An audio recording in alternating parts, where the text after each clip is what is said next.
Mas vamos explicar pra galera o que é o tal do grande reset, cara.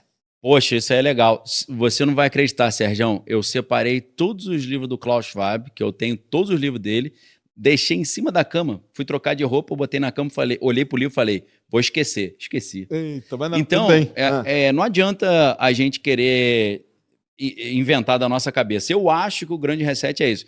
Esse termo foi inventado por um cara chamado Klaus, se escreve Schwab, né? Mas em alemão é Schwab, já que ele é alemão. Lá no Fórum Mundial. Fórum Econômico Mundial. Isso. Pupilo do Henry Kissinger, né? Famoso, né, especialista em diplomacia internacional. Então, Klaus Schwab ele estudou em Harvard junto com Henry Kissinger, volta com essas ideias e ele cria o Fórum Econômico Mundial e no Fórum Econômico Mundial ele começa a desenvolver alguns conceitos para uma nova sociedade.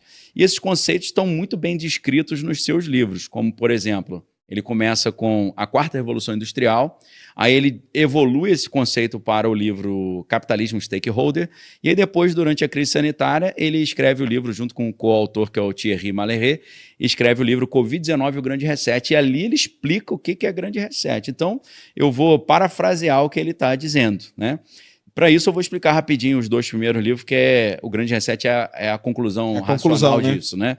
Quarta Revolução Industrial é o seguinte, no conceito dele, primeira Revolução Industrial foi aquela na Inglaterra com máquinas a vapor, a segunda Revolução Industrial foi com máquinas movidas à eletricidade, terceira Revolução Industrial foi a computação, a quarta Revolução Industrial é inteligência artificial, robótica, genética, nanotecnologia. Só que lembrando para a galera que ele fala isso numa época que a gente nem falava disso. Né? É isso, esse livro foi lançado em 2016, 10 anos atrás, mas já havia outros artigos anteriores onde ele já tratava desse tema. Então, muito pioneiro, né? A gente começa a falar inteligência artificial em 2021. Você acha que ele é profético ou você acha que ele tinha informações?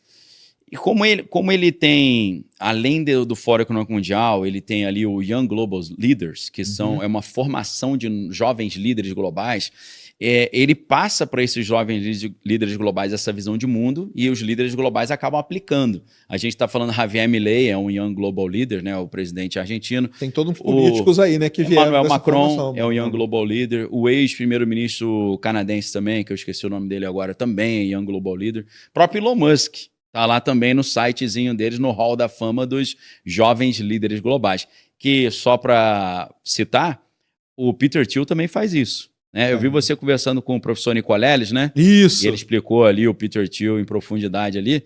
O Peter Thiel, ele também tem um projeto que é um clone do Young Global Leader chamado The Founders Fund. É o Founders. Founders Fund, onde ele pega jovens talentos e muitas vezes que estão nas universidades, ele tira o cara dali e patrocina o cara, né? Dentre esses a gente tem o Vitalik, né, que é o criador do Ethereum, e tem também o próprio J.D. Vance, né, que ele conheceu quando estava fazendo uma pós-graduação.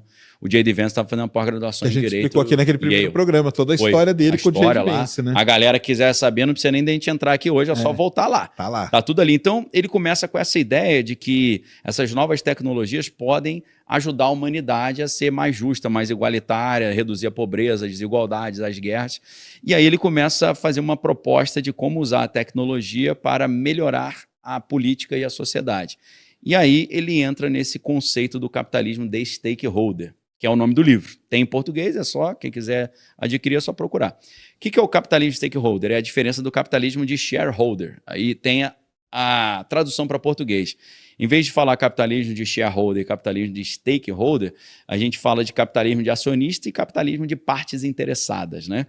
Então, o que é o capitalismo de acionista? A ideia é a seguinte: o capitalismo é comandado pelas grandes empresas, né, que estão gerando capital, contribuindo com o PIB, que é o Produto Interno Bruto, mas essas empresas são governadas por CEOs e esses CEOs devem responsabilidade única e exclusivamente aos acionistas da empresa.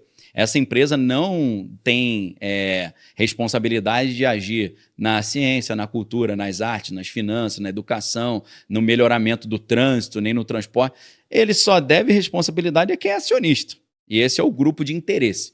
O capitalismo stakeholder, que é o capitalismo das partes interessadas, o conceito é que a empresa ela deve prestar também uma responsabilidade para a sociedade.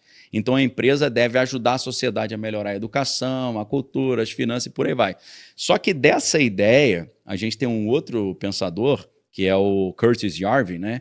Que é conhecido como Mencius Moldbug, né? Que é o pseudônimo dele. Ele já evolui essa ideia. Ele teve aqui no Brasil há pouco tempo, Curtis Yarvin. Teve recentemente. Foi lá no congresso do MBL. No evento do MBL e tal. Então, Curtis Yarvin, ele é uma espécie de mentor dessa galera do Vale do Silício, né? Ele é um herdeiro de um cara que veio um pouco antes, que é o Nick Land. O Nick Land é um cara mais misterioso, porque ele é um dos primeiros ali a conceituar a ideia moderna de inteligência artificial, só que ele mistura muitas questões de ocultismo. Ele mistura Aleister Crowley, essa parte mais esotérica, mas ele também é bem cultuado no Vale do Silício. Vale do Silício é lugar de pessoas muito excêntricas também, né? Peter Thiel tá dando palestra sobre o anticristo, pra vocês terem ideia, exatamente. Né? Então são papos assim meio exóticos que acontecem, quase maçônicos ali, porque é só convidado que vai. Só uma tem NDA, casta né? ali, né? Tem Non-Disclosure Agreement, né? Acordo de sigilo, não pode falar, não entra celular, é cheio de sigilo, né? Então, assim, o Curtis Yarvin, ele evolui essa ideia do capitalismo stakeholder, porque ele pensa assim, olha, se as empresas vão ter responsabilidade de cuidar de educação, de tudo que o governo funciona, a gente pode substituir o governo pelas empresas. Não tem mais governo, tem empresas e essas empresas têm CEOs e esses CEOs que governam. Só que o grande detalhe é que o CEO, ele não é eleito pelo povo. Não tem uma eleição nacional, quem vai ser o novo CEO da Apple, né? Eles que escolhem, né? Inclusive o Tim Cook tá saindo aí, né? Tá saindo, em setembro, né? Em setembro ele já tá fora aí. Então, Cook não fez muita coisa, né? O Tim Cook?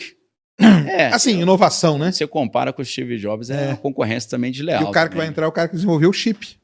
O chipzinho próprio deles, né? M tal, M1, M1, M2. O cara parece que é bom, né? Vamos ver, né? Grandes expectativas devido à concorrência que está chegando aí, porque agora a galera está inventando novos smartphones, tem essa promessa aí de que o smartphone vai evoluir para um outro tipo de plataforma já com inteligência artificial, que não vai ter tela, a gente não sabe exatamente o que eles vão trazer, né?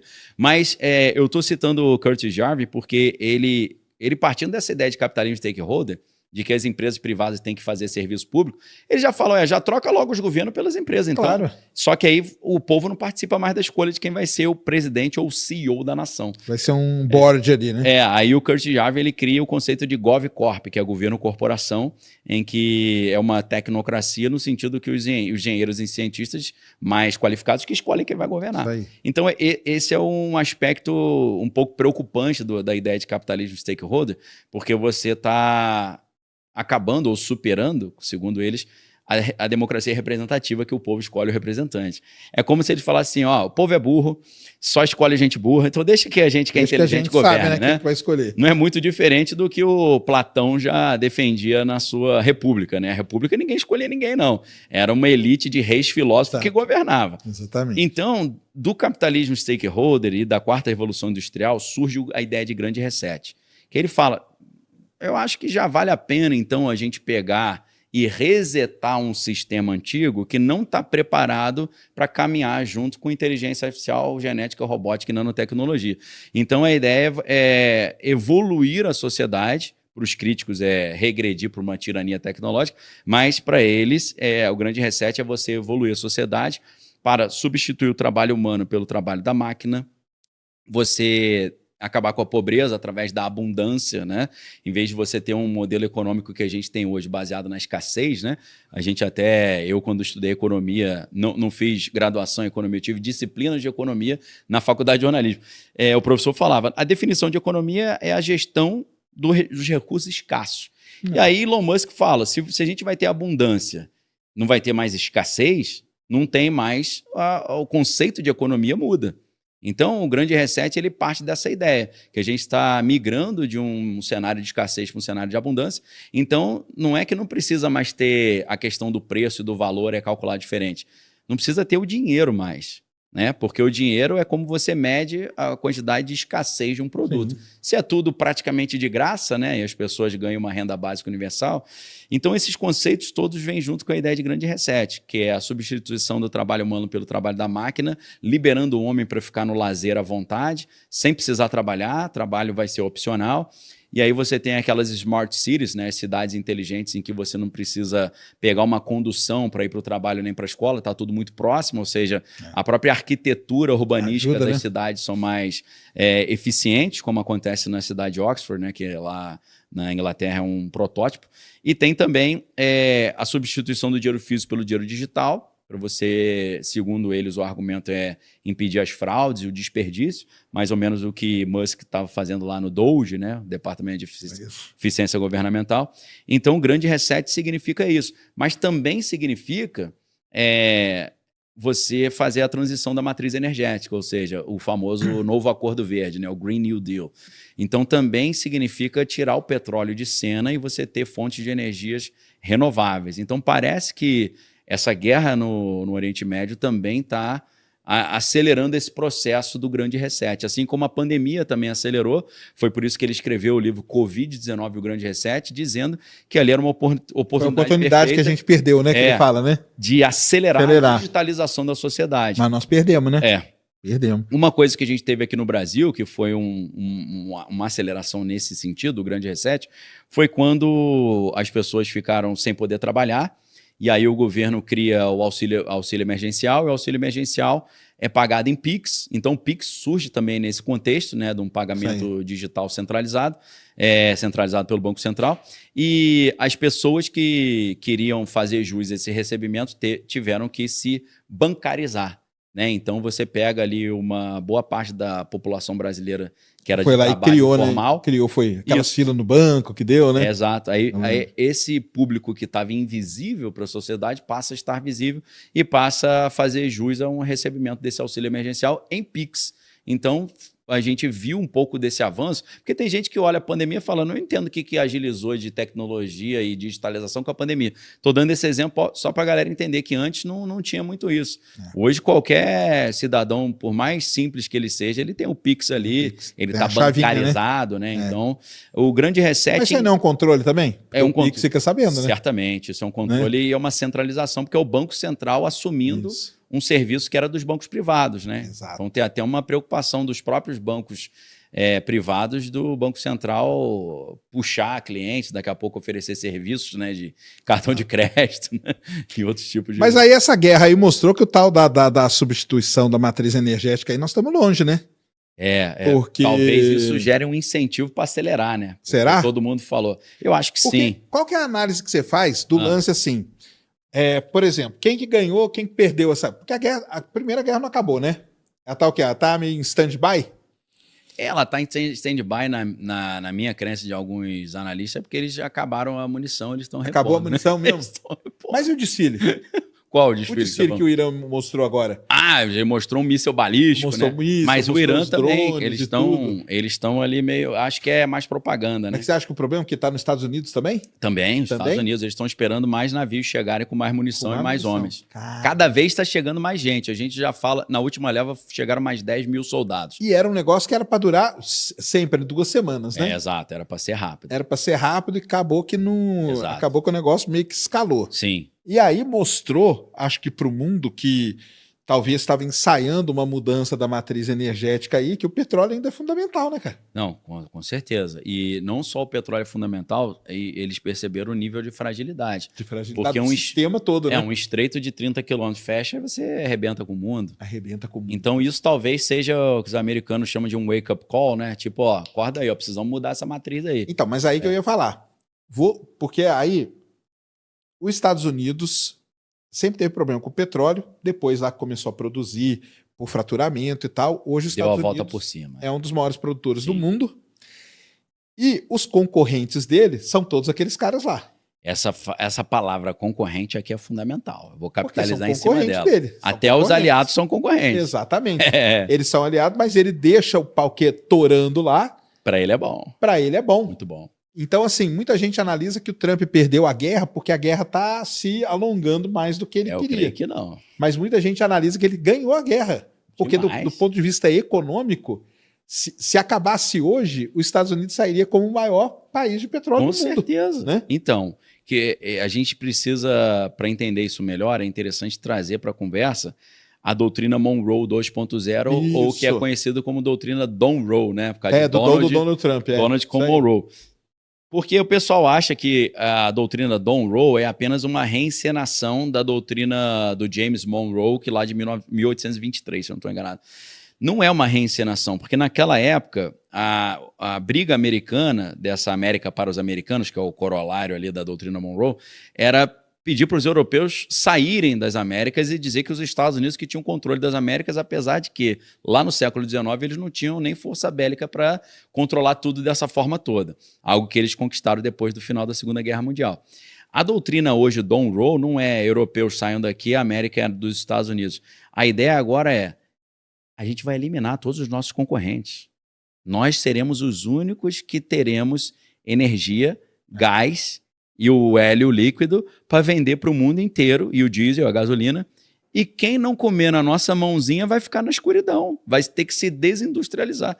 Na prática, se você pega a Agenda 47, que é um dos planos do Trump, o Project 2025, que é um projeto que eles apresentaram em 2024, um projeto de campanha, você vai ver que o objetivo é esse, é os Estados Unidos serem o polo energético do planeta e você não precisar mais dessa aliança que gerou o petrodólar. Quando o Henry Kissinger conversou lá com os países exportadores de petróleo, falaram, olha, o Nixon tirou a paridade do dólar com o ouro, porque não tem mais lastro, então vamos combinar, vocês só vendem petróleo aceitando o dólar, e isso dá uma sobrevida ao dólar, e a gente protege vocês. O Trump não quer mais isso. Ele está fazendo o reshoring, ele está trazendo... A galera acha que reshoring é só trazer de volta as empresas americanas que estão no Sudeste Asiático e na China de volta, mas é trazer os militares também. Exato. Ele não quer mais militares na Alemanha, na Coreia do Sul, nem no Japão. Ele falou, meu negócio agora é o hemisfério ocidental. Ele está preocupado da Groenlândia ao Polo Sul, a Terra do Fogo na Argentina. E ele vai lá, ataca fogo no negócio. Nos concorrentes. E aí ninguém vai atacar os Estados Unidos, porque está longe pra caramba. Do outro lado do negócio, o cara faz retaliação como? Eles sabiam que se atacasse o Irã, eles iriam retaliar em cima do Catar, de Omã, dos Emirados Árabes, da Arábia Saudita. São os concorrentes dos Estados Unidos, apesar deles serem amigos, aliançados. Exato, mas economicamente são concorrentes. Poxa, o Catar era o maior produtor de gás natural do mundo. Cara. Eles destruíram lá, vai demorar 5 anos para consertar aquilo. Não, e nessa brincadeira toda, ainda o Emirados Árabes saiu da OPEP. Eu não sei se a galera está sabendo, agora, né? Essa semana o Emirados Árabes saiu da OPEP. Você vê que o Armínio Fraga, ele foi publicado numa entrevista no Valor Econômico, agora dia 27, ele falou, a ordem mundial acabou. Não adianta querer tapar o sol com a peneira. Porque a gente não tem mais o petrodólar, a gente não tem mais a hegemonia energética do Oriente Médio, não tem mais a economia aberta, globalizada, em que todo mundo comercializa com todo mundo, porque os Estados Unidos tiraram vários países do SWIFT, então tiraram desse jogo. Então aquela ordem mundial, pós-Segunda Guerra Mundial, que começa com o acordo de Bretton Woods e depois com Bretton Woods 2, que é esse petrodólar, isso aí acabou. Acabou. O Trump está trazendo uma ordem mundial nova. É a nova ordem mundial mesmo, é ele tomando conta, né, cara? Exato. Porque é isso, né? Os caras eles não conseguem atacar militarmente, foram atacar refinaria, né? Dos aliados dos Estados Unidos. Os Estados Unidos foram obrigado, tirou mais um concorrente. Exatamente, pensando que os Estados Unidos ia achar ruim. Está achando ótimo, porque estrategicamente, antes de começar essa empreitada contra o Irã, o Trump assumiu o controle do petróleo venezuelano, que é a maior reserva do mundo. Ele foi... Então, assim, né? Foi tudo feito na malícia. É um negócio pensado, premeditado. Né, premeditado, tudo né? bonitinho. É um negócio premeditado, né? Antes dele partir para cima da Venezuela, ele teve uma reunião no Alasca com o Putin, e eu tenho certeza que eles chegaram a algum tipo de combinado. Por exemplo... Não mexe aqui com a gente... eu vou precisar... Não eu com a Ucrânia. Eu estou precisando da Venezuela. Te incomoda? Vamos fazer o seguinte, se você tinha interesse na Venezuela, fica com a Ucrânia. Eu te dou a Ucrânia, você me dá a Venezuela? Pode ser. E eu creio que a conversa que Trump quer fazer com Xi Jinping é um pouco essa também. Saia das Américas, que eu saio da Ásia. Fica com a Ásia. Eu só quero saber do hemisfério ocidental. Os caras estão tipo jogando war, né? Eu acho que é isso, cara. Eu acho que é o war. Porque, você vê, antes dessa empreitada contra a Venezuela, houve uma reunião com Putin. E o Trump está doido para fazer uma reunião com Xi Jinping. Para quê? Para ele poder combinar com Xi Jinping até onde ele vai e até onde a China vai. Exatamente. E a doutrina Donroe faz parte disso. Caramba.